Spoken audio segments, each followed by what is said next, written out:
Welcome back to Arsenic Culture. I'm Matt. Jason.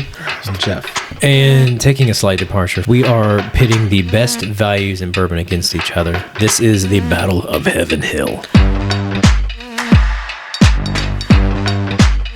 This episode of Arsenic Culture is sponsored by Good Times Bourbon in Frankfort, Kentucky.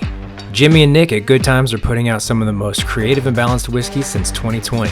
It's all MGP sourced, and with bourbons and ryes ranging from single barrel picks all the way to raspberry, brandy, coconut, rum barreled finished, there are options for everyone to have a good time. You can find their bottles distributed in Kentucky, Tennessee, Florida, Colorado, North Carolina, and Missouri, or online at certain retailers. Check out their Instagram page at good_times_bourbon for more information. Not too long ago, Heaven Hill, one of the more renowned distilleries of bourbon, produced a bottle and bond product. 6-year white label. It was discontinued when? 2018. 2018. It was only around for a few years, wasn't it? No, it's been around a long time. The 6-year was? Yeah. How long was it around for? I don't remember when it started. I mean, since I've been in bourbon, since that the 90s. That specific one, though? Yeah. Oh, okay. Yeah. Has the label changed?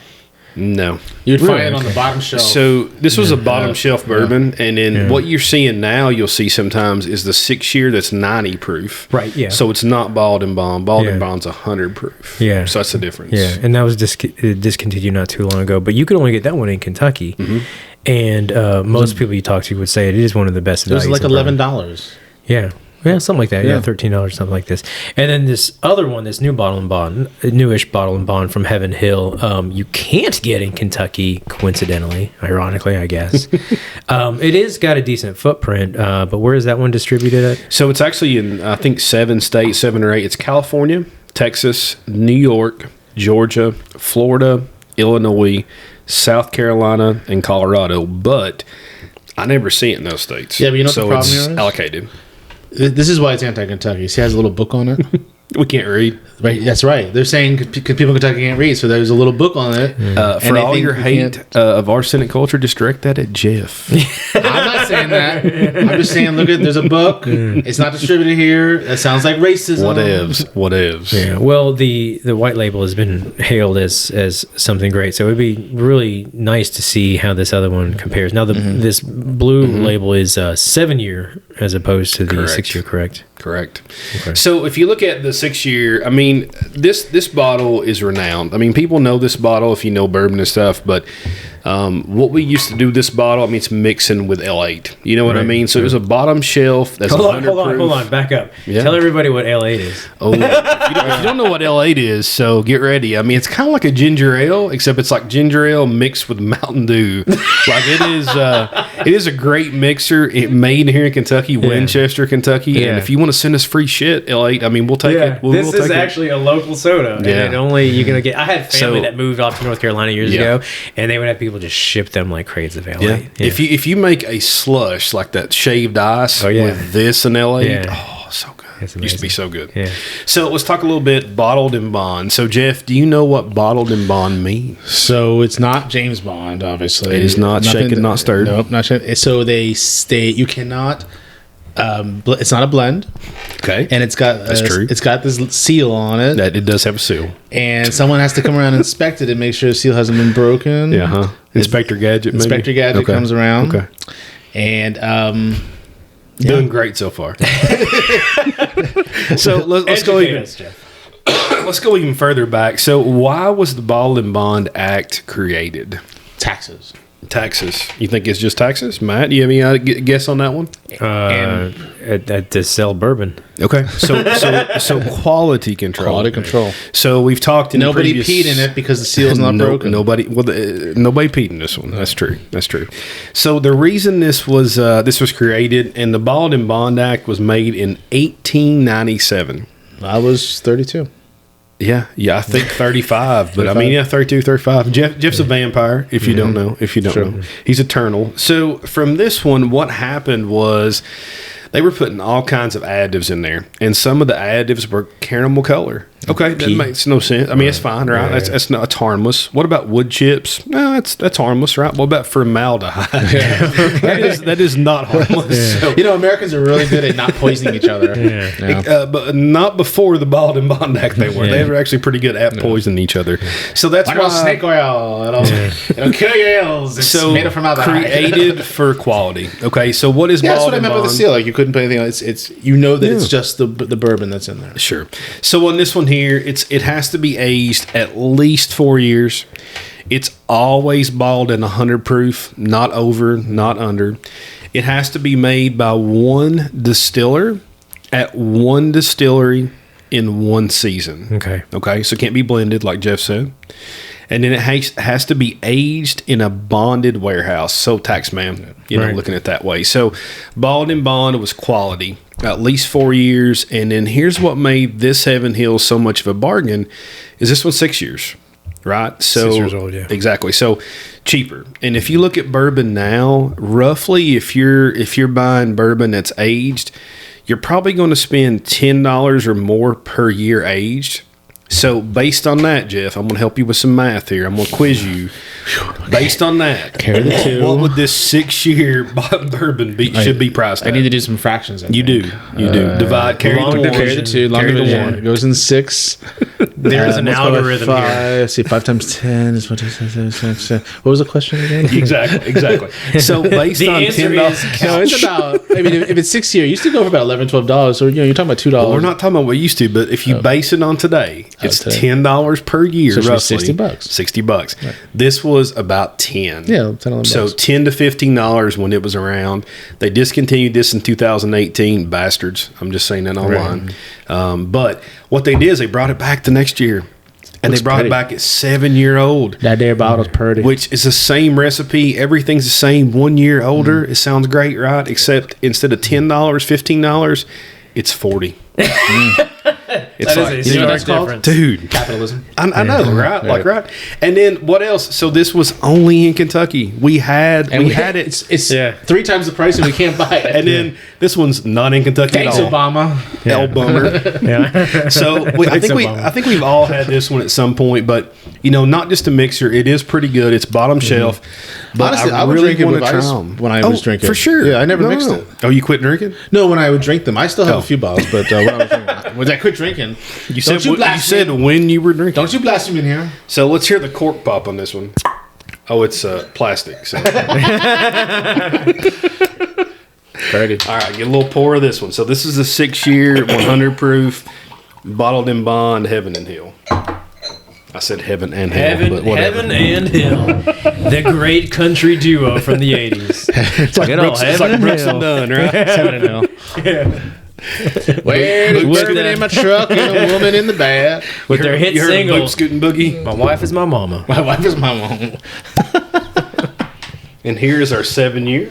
How come you got 2 glasses? You do too. We all have 2 glasses. No, we only have 1. You got one underneath there, buddy. Man, I gotta drink this stuff. This was not from a previous show, and I'm not wearing the same clothes. There you go. Ouch. Oh my god, I just drank some rubbing alcohol. So, first off, let's look at the lacing on these. Let's compare them a little bit. So, I've got the 6 year in my left hand and the 7 year in my right. Both of them lacing the glass pretty well. On the nose, They look same to me. I mean, they're the same recipe. One's a year older. Yeah. I mean, that's not pretty darker. much it. It's also 4 times the cost, but yeah, it's a good bargain. $40 is still not bad for a bourbon, obviously, but I think the most insulting part is how much it cost before. Well, before. So if you look at like new stuff coming out, so Wilderness Trail, 55. No, 45 to 60, somewhere between there. New Riff, same thing, 50. 45 to 60. I don't It think just depends. Yeah, I usually see in the 50s. But Okay, so we'll say 50. Those are all 4 to 5 years old, 4 to 6 maybe. So both of these are older than that. When I first started drinking, though, Heaven Hill, like what'd you think of when you heard Heaven Hill when you first started drinking? Do you remember? that Eric Clapton song about his kid. I don't remember that. Honestly, when I first drank it, I was thinking like cheap shit, yeah, right? Like well liquor. Yeah. No, I'm like when you go to a bar. I thought vodka. Honestly, like cheap ass vodka. Yeah. Do they make vodka? Oh yeah, they do. Yeah. I don't think I've had that. That actually was vodka for a lot of bars. Is Heaven Hill. Yeah. It's called Heaven Hill vodka. Yeah, I mean it's like a Tavarsky, and it'll be like Heaven Hill. Like it's sitting there. I think the 80 proof's green, like a bright green. But you don't label. think like Heaven Hill's still a well drink? Do I think that? I do at some ports. As opposed to a Bullet or something like that. I don't think Bullet's ever a well drink. No. So if you go out to a bar, I mean, people would be like Ancient Age, maybe Heaven Hill 80. Maybe some people would do Buffalo Trace now because it's allocated. Well, before regular Buffalo Trace was allocated, a lot of bars would make Buffalo Trace regular their well drink to get allocations. Yeah. Mirror Twin did that. So when they had a big allocation coming through from Buffalo Trace, they had it as their well. But now it's all allocated. So they kind of cheated the system, their own system. So anyway, Heaven Hill has always been the value brand for the most part, but you do have some higher end stuff. I mean, you've got Elijah Craig. They come out of Heaven Hill. Rittenhouse also does like a balled in like the 100 proof Rittenhouse rye. So bigger brands too. You got Parker's Heritage. You got old Fitzgerald. Fitzgerald, the decanters, the nice decanters now. So I mean, there's a lot of high end stuff there, but there's also that bottom brand for Mellow Corn. That's like, the best ever. That's like $8 a bottle or something. You drink that? Yeah, I love Mellow Corn. It's my favorite pour ever.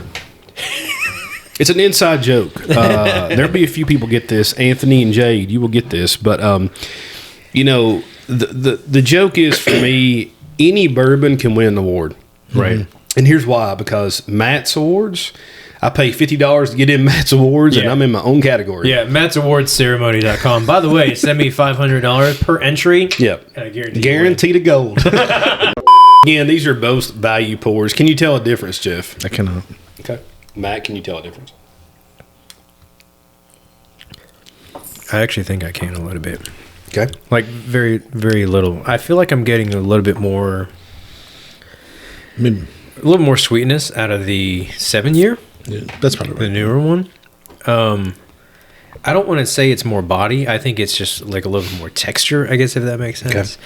But I'm getting a little bit more sweetness out of that one. The 6-year tastes a little bit, again, not thinner, but like a little bit more like tame, a little more clean, I think that's pretty good observation. Yeah. I agree with that. So if you're looking at, when we talk about body, I mean, there's body in bourbon, but we're also big background in beer. Yeah. So if you've not watched a lot of episodes, we have a big background in beer. So for this one here, the 6-year-old, I do think it's a little thinner on the body, but I enjoy the flavor more. It's a little brighter, maybe. So the 6-year, I feel like it's more mellow, and I know it's a weird term, a little more smooth, whatever you want to say on that in that regard, but it's a full finish for me. I mean, it's not a top tier pour. It's a short finish, but it's all the palate, like coats all the points of my tongue, the palate. And then the 7 years a little hotter to me, even though it's 100 proof, and 7 years a year older, and 100 proof, same proof. I would agree with with you. It's hotter. I would agree with you, weird. and it feels weird saying it just because of like the context. But like I feel like this one is. I'm sorry, I'm pointing to him. Yeah. I think the 6 year is like when I say brighter, I just feel like it's like everything's a little bit more like crisp. And then like with the 7 year, I feel like it is, I don't even want to say it has more body, but it does feel like it's a little bit heavier, like kind of like, thicker, but it's, I don't think it necessarily is. I would agree with that. And I don't know that either of these have changed in the bottle. I mean, you got to think this one here is from 2019 and that white label's probably from 2017, 2018. Right. So, I mean, roughly the same time. It's not going to age like that. There's no evaporation, anything in the bottle. But they're both fantastic. They're both really good for the price. Really easy drinking. So let's talk about the price. So let's say $15, and that's on the high end for that white label, and then $40 for this one. So for $15 for this one, if you could buy it, it's discontinued. But if you could buy it, would you pay $15, Jeff? Oh, I would, and I did. Yeah, absolutely. Okay, Matt? All day long. Yes. Okay. I ended up buying a case. So let's talk about this one next. Let's go the 7-year-old. So this one's $40. This is MSRP $40. Would you pay that? So here's the thing. So psychologically, knowing that it's to me, it's still very. I agree with everything you all said, It's still, I know where you're going with this. It's still really almost the same bourbon to me. It's not. I mean, it's not dramatically different. It's very, very close. I agree with all your observations. I think they're really good observations.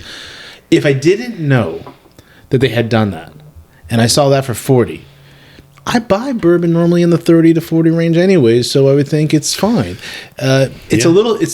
It never felt it had a huge buy like some other bourbons in that price range. No, you're right. But I think it's always been a good drinking, easy drinking bourbon. We would all agree it's not a top tier, not a top shelf bourbon, right? It's a value. But my normal everyday bourbons probably cost that much anyway. Already around $40. But let's think about that before we get to Matt. Let's think about, so what would you... But psychologically, it's in my head like, why is it 40? Yep. When this shit was really like $13 It really should be 50. It should be 20. It shouldn't be 40. But think about other stuff that they could have raised it to 20.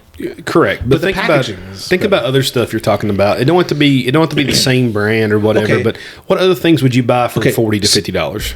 So give me a couple names. So what else are we buying in that range right now? What I buy? So the Mick, what do you call it? The Henry McKenna. Well, Henry McKenna, let's say, is so about a 10-year-old, and that's probably, let's say, under 50. It's about 45 to 50. That's a Heaven Hill. Michter's. Excuse me, Michter's. About 55. Okay. For the sour mash. Yeah. Which is I still think it's better. Both of those I think are better than this. Okay. That's what I'm kind of getting at. I would say, although. So I'm not against buying a $40 bottle, obviously, of bourbon. But if you compare it to other similar bottles, would it be worth it to you for that? It's not as good. Okay. But so if you had this sitting there besides a Henry McKenna 10, which one would you buy in this regard? The McKenna. Okay. But I also think if I didn't know the backstory, so you hadn't had this before, if I had never heard of this, I might then say, hey, that's a fine bourbon for $40. But knowing the backstory and knowing what it tastes like at $11 to $15, it's still it's a little hard to get over that hump for me. So you would buy it, but if you didn't know the backstory, I'd probably buy it. Okay. Matt, what do you think? I think you kind of need to give Heaven Hill some credit here, because honestly, they never, for as long as they did, they never should have charged $13 or $14 for that. It was a mistake. It was a mistake on that. And the fact that it went on up until like 5 years ago is absolutely, it's an anomaly. Someone thought it wasn't worth anything, and they just put it out there. And in the way this market is, they knew what they were sitting on, and they knew they were just hemorrhaging like profits, on their bottom line by not marking this up. Now, what do you do in that scenario? Well, you can mark up the existing bottle, but then it's obvious that you're taking the exact same shit. Well, you can say hemorrhaging profits, but here's the other thing. Imagine what they were making on this. Well, yeah, they were making a shit ton, but then they realized, oh my god, we can make a shit ton more. I'm not saying like hemorrhaging. No, like I'm just saying the actual amount of profits they could be making. It's like they're saying like we're just like throwing money away. You're making 100% here. You're making 500%. Exactly right. Sure. So what can they do? Well, they can just increase the price, but then you get people that are like overtly coming out with this subconscious mindset. Are like, hold on a second, I know what this is worth because you told me what it's worth, and now you're just changing your mind. It's the exact same fucking thing. They did that, but they rebranded it. They put a fancy wooden cork on it instead of a screw top, and they made the bottle a little bit more contoured. They put some more like hand-drawn graphics on there. They aged it one more year. It is basically the same thing. Granted, we're picking out some nuance here, but the thing is, like that original bottle, like if that was $40 in the first place, I probably would have bought it. Well, it doesn't look like a $40 bottle. No. I'm saying like if like this right here was that all along. But what I'm saying would is, have paid for it if you've never tasted, let's say the white label, and it was $40, and you looked at that white label, you would say, I think that's what you're saying, right? That doesn't look like a $40 bottle. It doesn't look like a $40, but it's like a cheap Jim Beam, right? But the other one does look like a $40. Correct. So what I'm getting at is like the actual bourbon in there. It is. We talk about the value. It's a year older. We're talking about the value that you get here because it was so cheap before, and it is such a great pour. Like for the money. Yeah, if that bottle was, let's say the bottle, the bourbon itself. Let's just say the bourbon itself. Ignore the bottle. It was $40 from the very beginning, back in 1990, whatever, when it first started. It wouldn't have sold as much in the beginning, but like all the way up until 5 years ago, they would be gangbusters with it already. Sure, there had times. So I mean, is the actual what do you say? Is the juice worth the squeeze? Honestly, I think it's really good. I agree. I mean, but let's take into context too, though. These are not the best pours we've ever had. But for value pours, there's some of the better ones, right? I mean, they're good. If this was $20, if they were each $20, it'd be a buy. See, but we're going back, and we talk about this all the time. Go back to look at the other, I don't want to say shit, but look at the other like stuff that people are offering on the shelves for not just the $20 range, okay? Sure. Not just the $40 range, but look at some of the stuff that you can see in the $70 range and the $80 range. Oh, it's rough. That is so much worse than this. You know what I mean? Like, I agree. I've had worse. Yeah, people are trying to price astronomically in order to like increase the intrinsic value of it, but this is already a good pour. Like, in the parlance of what we understand with how bourbon is, honestly, I think it's probably a $40 bottle. Okay, I mean, I think at retail for me, I'm probably like 20 to 30, for a value for this. But let's talk secondary, because you can't get this one at all anymore. Does anybody sell this on secondary? The white label? I'm going to talk about that one. Yeah, and then this one here you can get, but it's allocated. Plus, it's not in our state, right? So they're both limited in very different ways. They're both limited, and say average 15 on the high end for this one when it was selling. Sure. This one's 40. So let's talk secondary. This one is $60 to $75. Almost said 60. Yeah, I was almost at 60. And it sells instantly when it goes up. People don't want to let it go for 60, 75. But they also know they can't get much more. It's like kind of, because it was a $13 bottle. Exactly. Actually, it was a $10 bottle, most of the $9.99. But then you go to this one, and it's $80 to $100 secondary. Good double. But if you told me I could get either one of these for $60, I'm going to buy the 6-year, I believe. What's your thought? I mean, what's your thought? That's not a bad observation, I think. I think if you... That's a glowing recommendation. You're not totally off. It's not worth $80 to me. So no, for sure. For $80, you can buy so many other things that are not secondary, obviously. But if you start looking at 80, like if you're looking at primary, if you're looking at MSRP, I mean, I'm talking Four Roses barrel strength, Old Forester barrel strength. That's a different league. Yeah. But for this one here, I mean, man, that's a pretty nice bottle for cheap. It's got a lot of nostalgia. In today's prices of bourbon, $60 is still not.